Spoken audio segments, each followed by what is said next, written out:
the game preview. I said Titans. Yeah, Titans. Still, I keep wanting to say Jaguars because I feel like I'm still too early in the week to be completely turned the page. It's throwing me off. But we here. So, Titans, Steelers. Game preview. Y'all hit that like button on the front end of this thing and don't forget to subscribe either.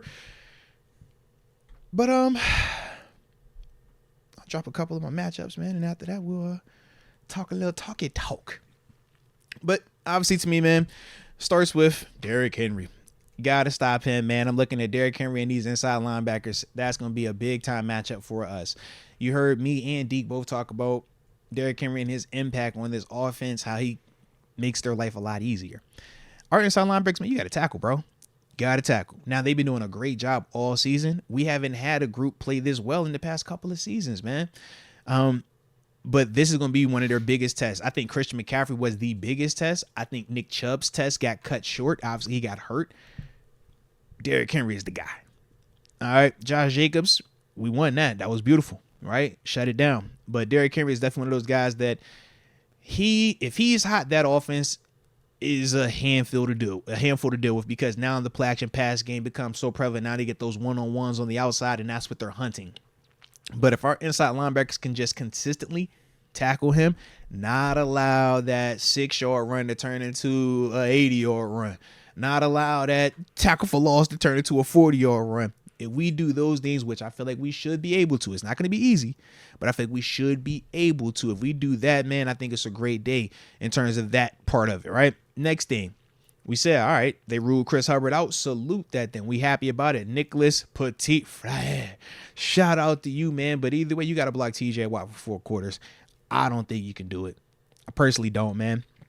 And I think this is one of those ones that when we're talking about the next step in how we get up out that stadium, first step, you got to stop Derrick Henry. Next step, TJ got to create splash, man, which he's been doing. Yeah. But you can't allow Will Levis, because Will Levis does have a big arm. He does throw a beautiful deep ball. And like TG even said on the call, man, he's playing with confidence as a rookie, which is beautiful to see. They always got confidence until you take it from them. Ain't nothing wrong with that, baby. TJ Watt, one of them type of dudes that you get hit enough in this league, man, you'll lose that confidence. All right. And this matchup specifically, TJ should dominate, man. So that's why that's the second portion of this thing. Then after that, man, you know D-Hop. But D-Hop, man, you coming off a hot game. You look low-key like vintage D-Hop out there.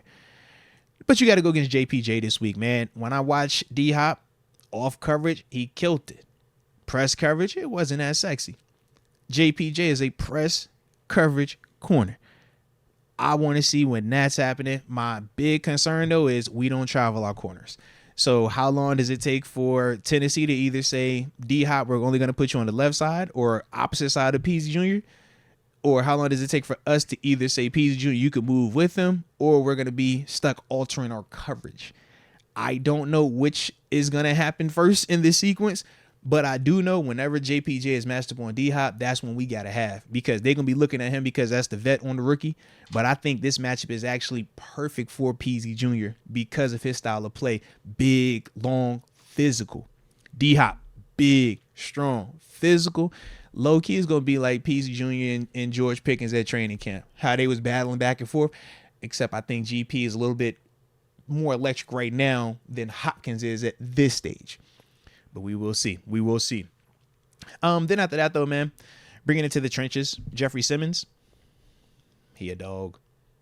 He's a dog, productive, playing hot. And we need our interior offensive linemen step up, do what they supposed to do, man. Say Umalu, Mason Cole, James Daniels, like, this is group effort. Yeah. It worked out versus Aaron Donald. I think we only had one legitimate Aaron Donald play where we were like, we saw last week it wasn't as consistent, but they also didn't have the type of names on the interior part. Their guys were more on the outside. So we're hoping for this one right here, match the energy, man. He is a scary guy. If y'all need him to be scary for y'all to play better, well, shoot, make him be super scary. He's the boogeyman compared to what y'all been going against. But that's one of the ones that we got to be buttoned up because they're not creating a ton of pressure on the outside. Their pressure really starts with Jeffrey Simmons, man. he is a handful at times. So we got to have that. And then last but certainly not least, man, I'm looking at this Titans secondary, and I'm saying to myself, man, if it's Kenny or if it's Mitch, it doesn't matter who it is for 4 quarters. All I need, man, don't do nothing stupid, because y'all can take advantage of this defense, man. This secondary specifically. I think that our receivers are going to create separation. I think that we can throw this ball on them. But they are good enough that if you do reckless stuff like we saw Mitch on the one play, you got the deep over versus Tampa 2, nothing holding the backside. You can't make those type of reckless plays. For Kenny, you can't make a reckless throw. You can't make a bonehead throw. Either way, I think as long as they're buttoned up with that, man, we should love this matchup, because once again, as I said earlier, their secondary is very similar to Jacksonville's secondary. Good, not elite though. You don't have to fear it, but you got to respect it. And I think that's one of the things that for Kenny, compromised. Obviously, he's going to be compromised to an extent. You got the ribs, and that's what you do as a quarterback, so we know it. And if it's not Kenny for the whole time and it's Mitch that comes in, we know Mitch, he got to recalibrate a little bit. But either way, can't turn that rock over against them. We don't turn that rock over against this team, man. We are going to win. Facts. For sure. We just got to do the vintage Big Ben thing whenever he was hurt. Mm-hmm. Sling one out first play, just to at least keep the defense in check. Mm-hmm. Throw a deep bomb to Pickens or something. Just to let them know, look, Yeah. I can throw it this far. Mm-hmm. Like, you're going to have to drop the coverage back. You just can't be playing pressed up the whole time. Mm-hmm. We need that. Pickens. Off, man. I'd prefer Pickens out of any of our receivers. I know Calvin Austin, he has the speed to get past the secondary. Deontay Johnson, is he going to be catching it on the first play? Mm-hmm. That's not certain. Pickens, you throw it in his radius, he'll come down with it. Not respect. He's the guy with the best chance. Yeah. But I say we do that early on. One play. Scheme it up. Canada, I'm calling for it. Let Pickett throw a deep ball. I was going to say, though, do we want to do it on the first play, though? Yeah. Because, First series, I don't care. Yeah, first series. Okay. I'm just like, Second man, play. I don't It could be know if second we're play. wasting an opportunity, because, like we said, the receivers warming up to it, quarterbacks usually warm up to it. Maybe we save that first play like the third quarter. No. First play. All right. Just so they could back off a little bit. Okay. I liked it last week. I just want us to execute it. That's all. That's what I'm saying. If Throw we it to executed Pickens. last week, it was Throw fire, it bro. to Pickens. Okay.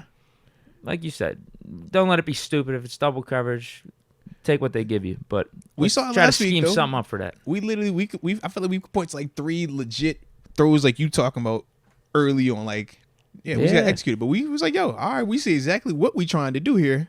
Yeah, I'm with you on that. You're right about the turnovers, because if we start turning the ball over, the Titans are one of those teams that'll take advantage of it. And in their own right, they don't turn the ball over. Correct. And whenever you win the turnover battle, that just continues to increase your likelihood of winning as the game goes on. They play a similar brand to what we're playing. It kind of is, low-key.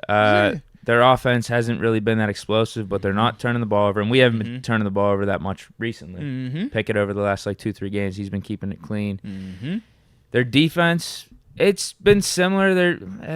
Here's the problem. We've been letting up way too much on the ground this year. Mm-hmm. But our MO is typically we can't stop the run. That's what the Titans are good at.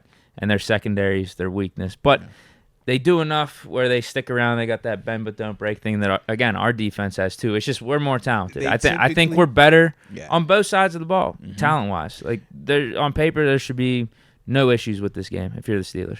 Should be no issues. I'm with you in terms of we are more talented. I think the big thing that they're doing well, because they run the ball well, it protects them from turning the ball over as much. When they don't run the ball well, they put that ball, whether it was Tannehill or for Will Levis, he would be forced to throw it a lot more, and then it would go back to the turnovers. But that is a big reason why they are where they are right now. They're able to run that rock, man, and that's the one thing when I keep looking, I'm like, even with the different offensive linemen, the one thing for certain, I think they run better off the left side. I think with Skronsky at the left guard and then Dillard, it's like when they run the toss plays left, it seems to be hitting a little bit more downhill, whereas to the right, it's more getting lateral with it, which for us is a benefit. But obviously, we know with Derrick Henry, his bread and butter, he's going downhill, man. And that's, like I said, one of them things with it, man. But like Henry, we just can't turn his ball he's over, not having a Henry season, but man. Still 4.4 yards per carry. That's better than anything we're doing on the ground right now. 526 yards on the season. They also got their backup getting almost 200 yards on the season. So that's That's at least something more consistent than our running game. Yeah. Not without a doubt, bro. Yeah, neither of our running backs have over 100 yards in a game yet. We've had a couple games where, group effort, Pickett plus Warren plus Najee, over 100 on the ground. But what 2 games were that? Was it the Texans and the Rams? Is that it? Where Najee got off? Yeah. And I mean, it was like 70. It was like 70 yards, right? Yeah, Najee had 70. So I'm just, did we get more on the ground from Warren there? I don't even know if we crossed the 100 threshold in that game.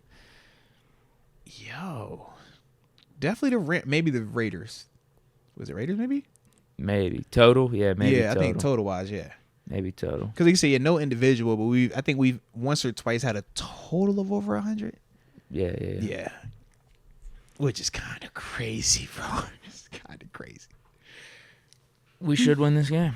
Yeah. We should win this game, man. Next game, 6-3. Not to get too far ahead of ourselves, but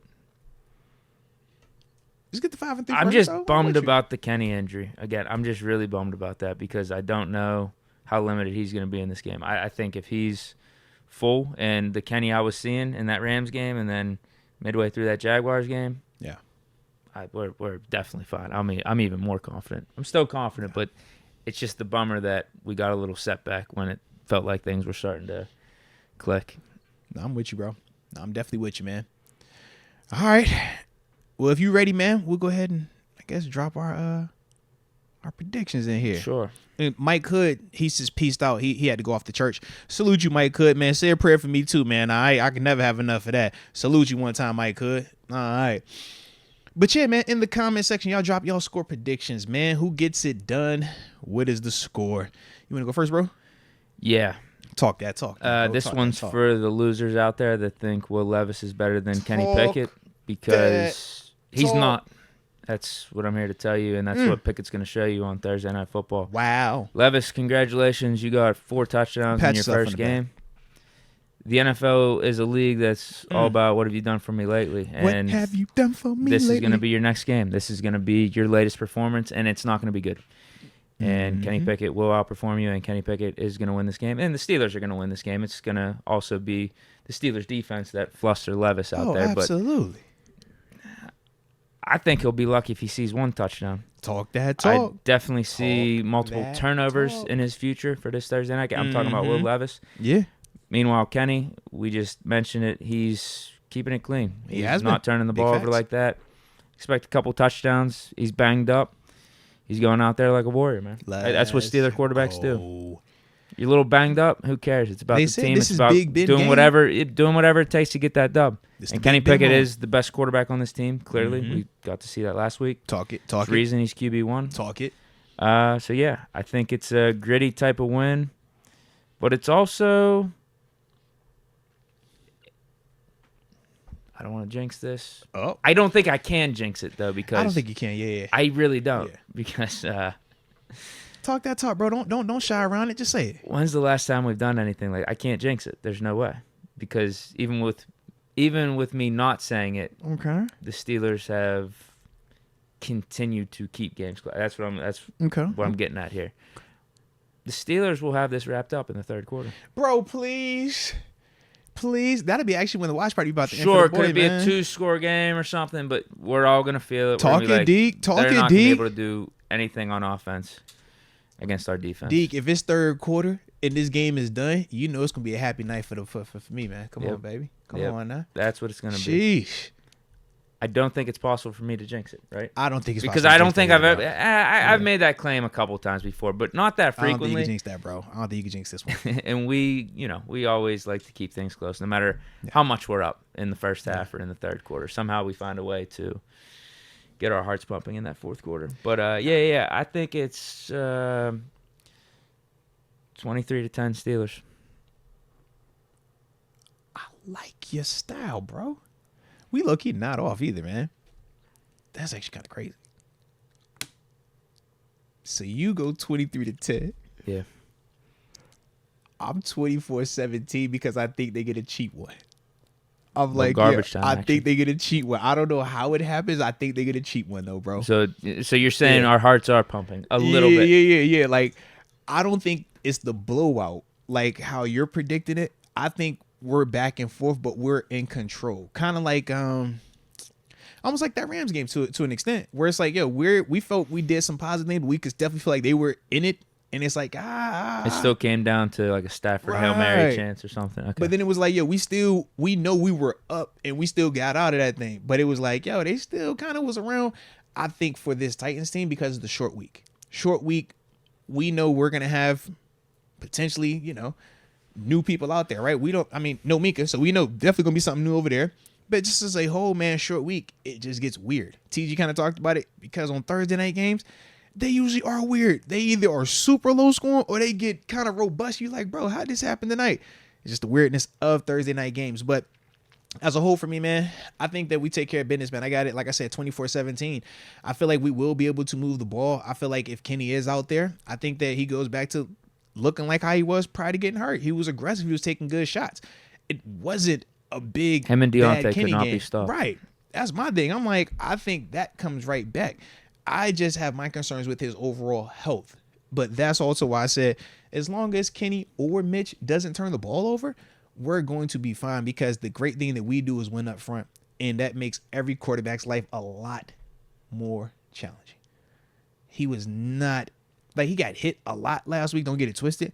But it was not to the extent of what he's going to be experiencing facing our front with our personnel. And if Cam is healthy, I'm hoping he is. If he's healthy and he's good to go, it's like, man, that just adds another piece to what we're trying to do up front in terms of just creating mismatches and winning in the trenches. So yeah, stopping the run. Yeah. So for me, that's the part where I'm like, I don't see a lot that hurts us outside of us hurting ourselves. And that's what I'm saying. For us, we can't turn that ball over, man. We can't do that. I feel like defensively, we're going to be buttoned up on the back end in terms of the communication, because now it's not happening on the fly. You're not dealing with the moving pieces in game. In-game moving pieces, very different than, Deke, 2 days prior to this kickoff that you're going to be the guy out here. You get a chance to talk and think through every good situation, every bad situation. And even them in-between ones where you're like, all right, what if it's this route, coach, with that look? And he's like, hey, man, that chance of that happening is slim to none. But if it does happen, this is the offset. This is how we'll respond to it. You don't get that in stadium when the injury happens. You don't get that preparation. We just like, yo, you nice, go out there and play. Figure it out. We'll make it work. Now you got a little bit of time. So I think we'll be a lot more buttoned up that standpoint. Big concern, you just got to stop Derrick Henry, man. Absolutely. So, yeah, man. Starts with that. Absolutely. Stop Derrick Henry and DeAndre Hopkins. And I like our chances. Absolutely, man. Absolutely. I will read off a couple of these score predictions because it is 6:23 Deek, and I ain't going to be late on date night, broski. You know that. I ain't gonna be late and on we date got night. a couple of Fish Momentum. Shout out to official. Shout out to official. So, yeah, I'm going to read these couple real quick. Knight Rider 16 has his 13-6 Steelers. Ugly game. I like it. Tube Dude 92 says 21-17 Steelers. Shout out to the Steelers. One time for the culture. One time for the culture. Was that Devon Hebert? Shout out to Devon Hebert. Has it 22-12. I'm assuming Steelers. Noah Hood, not to be confused with Mike Hood, has it Titans 38. Steelers 6. Shout out to Noah Hood right there. Okay. Zigging while we zag. One time. Cody James 16-13. Pitt wins, but it's ugly. Steelers Nation on fire. Shout out Steelers Nation on fire. 27-10. Steelers. Brian 30-13 Titans, and I hate it is what he said. And then I can't end it with Rod Dallas because Rod Dallas says 17-31. I've never seen this from Rod Dallas. He must be down bad right now. He ain't in Shoreline right now. I don't know where he at right now. That ain't he wouldn't have said that in Shoreline. Yeah. He wouldn't have said that in Shoreline, man. I know the people in Shoreline. They wouldn't go for that. All right. Official momentum got it 28-7 Steelers. Pittsburgh tied at 86, 18-17 Steelers. Javi Bird 27-20 Steelers. Leah Warren is a little bit on the fence. She says, honestly, I don't know what to expect. I can understand that. All right. Day G's says 30-13 Titans, but the last two, Nick Bragdon, 24-7 Steelers, and the final one is Jack Tlove, 10-7. Steelers in a snooze fest. Ain't nothing wrong with a snooze fest either, baby. All right, we watch and win. I roll over and hold on, wifey. I'll win 3-0. Come on, man. I don't 3-0. care. I'll I take win it at this 2-0. point. I don't care. Sure, Yeah. 2-0. Come on, baby. And then we can all come in here and be like fire Canada anyways. It's all good. Yeah, we could say that. I would like the offense. Well, It's all who good. knows? If we won 2-0, let's just we'll save that for when that happens. Matt Canada has already In let terms of you what know. takes, we'll say. Matt Canada has already let you know y'all gonna find a way to blame him anyways. When that phone dropped, he said y'all gonna find a way to. I said, you know what? Lean into it, Matt. Why not? Lean into it. Be the villain. Why not be the villain, bro? They need a villain. Be the villain, bro. Lean into it. I like that, man. Yeah, at this point in the season, Yeah, we're lean midway into it, bro. through, Lean into it. catch the dubs. And Yeah, just keep winning and rolling. lean into it. Be the villain, bro.